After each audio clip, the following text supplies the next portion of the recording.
天气亮了的朋友们，大家好，我是任嘉伦。这次是继《周生如故》后再次和郭虎导演合作，有没有什么新的体验？我们也是间隔了能有4-5年的时间，再次和郭导合作，我感受到了郭导更加的吃透剧本的能力，他更清晰的知道自己要什么。我们的沟通又非常的顺畅，因为第一部戏《周生如故》，他也知道我平时表演风格，也知道我在意的人物的一些逻辑细节、内容方面的东西，所以我们之间的沟通相对来说比之前更加的直接和方便了。我特别开心的就是郭导在现场，无论谁向他提出了一些什么样的问题，他都非常有说服力的可以告诉对方他为什么要让你这样演，他究竟想要什么。他有的时候可能不多，就要一个镜头一个眼神他就足够了，所以他内心其实很清晰，他到底想要一些什么镜头，怎么样去剪辑，怎么样讲故事。所以我觉得4-5年后跟郭导合作，发现大家都在进步，这个我非常的开心。《家有天成》未播出就在爱奇艺的站内预约量突破了300多万，预告片的播放量破亿。你觉得陆千桥这个角色能出圈的核心原因是什么呢？是一个好问题哈。这部戏跟其他的戏稍微有点不一样的是，其他的戏可能都是比如说在武力方面你会从无到有，或者是你一直都有较高水平的时候，突然间给你把武功废掉，可能其他的戏大部分是这样的一个过程。但家有天成呢，非常出其不意的一点是，它是让你把身上所有拥有的一些能力不断的往下放扔掉。可能大家都追求了一个高度，但你不追求了，你开始想要扔掉，但扔掉的同时并不能说他一无所有，他扔掉一个，他还反方向可以获得一个人类的能力。当然在我这个表演的层次方面，对我来说也是一个很大的帮助，很难在其他的戏里找到在人物上这么丰富的一些变化吧。陆千桥战鬼人的设定可以说是跳出了传统仙侠男主的模板，比较新颖且反套路。你在表演上有什么特别的设计吗？这部戏可能不一样一点，就是他从看不见颜色到能看见颜色，不能吃饭到尝出味道，或者感觉不到疼痛到拥有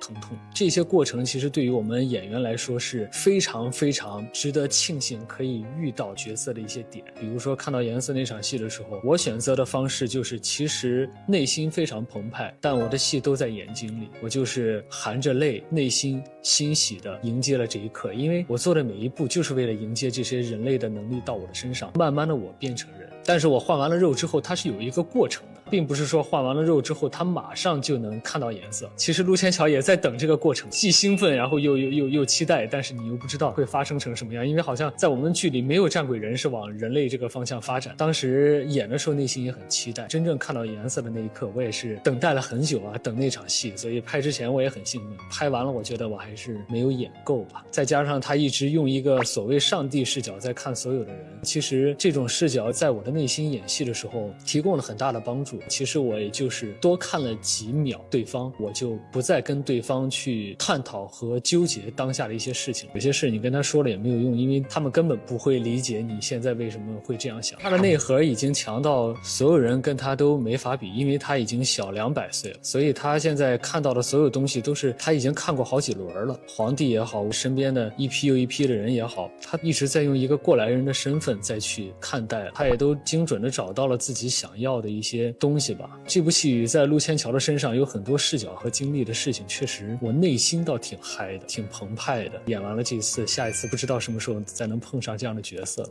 剧中陆千桥看不见颜色，尝不出滋味，感受不到疼痛，你是如何在表演上去把握这个角色身上的复杂度呢？其实我在诠释的时候很直接，看不见颜色我就演平时就是没看见过颜色，尝不出味道不能吃饭就演不能吃饭，不疼就演不疼。这样在你真正看到颜色，你有痛觉或者有味觉那一刻，我觉得你的演绎会更丰富一些吧。对我来说这也是我非常喜欢去演的一些桥段，因为确实在其他的戏里很难找到这种比较相同的内容吧，在你没有一个能力突然又拥有了一个能力的这样的一个过程。那这个过程呢，在这个戏里有特别多，无论是颜色、味道、疼痛感，它会非常的丰富，所以对我来说还挺开心的。陆千桥身负5部全诅咒，还要经历换皮、换肉、换血、换骨、换心5重炼狱劫难，你觉得哪个阶段的他最让你感到心疼呢？所谓的这5部全，对于陆千桥来说，他的梦想就是要做人，所以他内心是开心的。大家看画面觉得可能陆千桥要遭受一些磨难，会心疼他，哪怕换肉换骨，这是实现他心愿的一条路。他知道会有这5关，其实在陆千桥的内心他挺开心的，只不过在过程中发生了一些事情而已。网上还有网友说，陆天桥换骨换的是周生辰的一种前世今生的感觉。那不好意思，这苏太医抢了这个事儿了。对，苏太医如果不抢的话呢，郭导可能把周生辰拿过来了。据说陆天桥的打戏也非常的多，你觉得哪场戏拍起来是最难的？其实我觉得在《家有天成》这个剧组里，只要大家一听到拍打戏，好像都是一个非常大的场面。每一个打戏大家都要费神费力，人可能也多，招数可能也麻烦，所以对我们来说，只要是打戏，没有一场是轻松的，因为涉及到的人啊、招数，包括内容、人物阶段都特别的复杂。在进组前差不多1-2个月之前，我就一直在给葛祥龙导演发信息，我们想创建一个陆天桥比较独特的，能让别人记住的武术方面的一些动作也好、招数也好，所以导演一直在费心费力的在帮我去设计。我们其实经过了很多讨论，导演也希望增加一些转网，我也是第一次将转网跟威亚结合的相对来说频率比较多。一开始在转网和威亚配合的过程中呢，其实有点控制不住，因为它那个力和我们平时用的力的方向都不一样。但是就是这个过程，从控制不住转网到最后转网跟威亚结合在一起得心应手，这个过程我还是非常开心的。跟导演我们制定了陆天桥的一些阶段，陆天桥就是反着来的武力发展的这么一个人物，所以他是从强到弱的一个过程。那我就跟导演说，可能我在武术上需要给人物一些支撑，比如说换了皮也好，那换了肉之后我的武力是往下掉的，过程中我希望在这个招数之中能体现出来。所以可能一开始出场的时候大家都觉得我好像不费吹灰之力就可以搞定很多事情，慢慢的大家发现我在很用力的用拳，可能用脚在施展一些武术的招数。当你能力再往下的时候，可能大家发现我已经开始拿武器了，我的能力越往下走，我需要得到的帮助和拿到的武器就要越多，直到最后我没什么能力了。重新回到战鬼人的时候，我们统一的也很好，就是我点一下说一句，那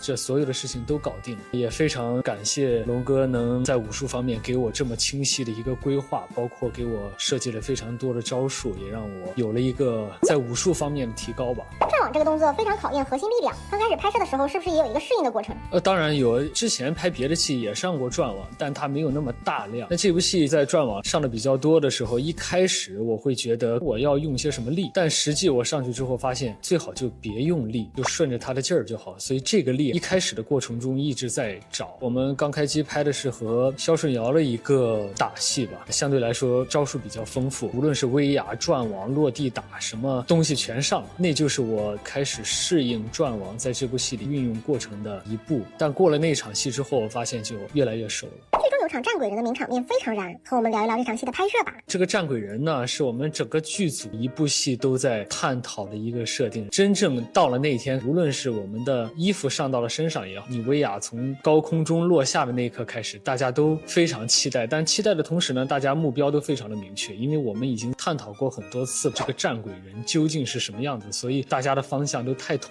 一明确了。那场戏应该是到现场拍的非常顺利的一场戏吧，因为大家都无比的期待，想要把内心和脑海里那个战鬼人的样子都给它展现出来。所以那天很迅速很快，什么都很快，过程也很快，演完了就结束了。这个战鬼人的过程确实体验的也是比较短暂的。2026年你还有一部悬疑剧《深渊无间》待播，接下来还有没有什么特别想要挑战的角色类型呢？我现在从来不会想这个问题，我们演员本来就是比较被动，我觉得要做的就是把自己调整到最好的状态，不断的丰富自己，让自己阅历也好，见识也好，然后能掌控的角色范围也好，让它越来越丰富，迎接接下来可能你会遇到的各种不一样的角色。当然这个角色并不是说我们想演什么就一定遇到的，只能说我们当下接到了什么样的角色，我们就需要具备能力去演绎它。我从来不想我自己想接的这个角色是个什么样的类型，我怕它框住我。比如说你追求一个角色，别人一跟你说你可能有个这样的角色，你就会把它无限的加分，说这是我内心想演的一个角色，但其实这个时候判断力容易下降。所以我现在不是特别的明确的跟自己说自己一定要想演个什么角色，我觉得完全看剧本，我再怎么想象这个角色好，它剧本里没有，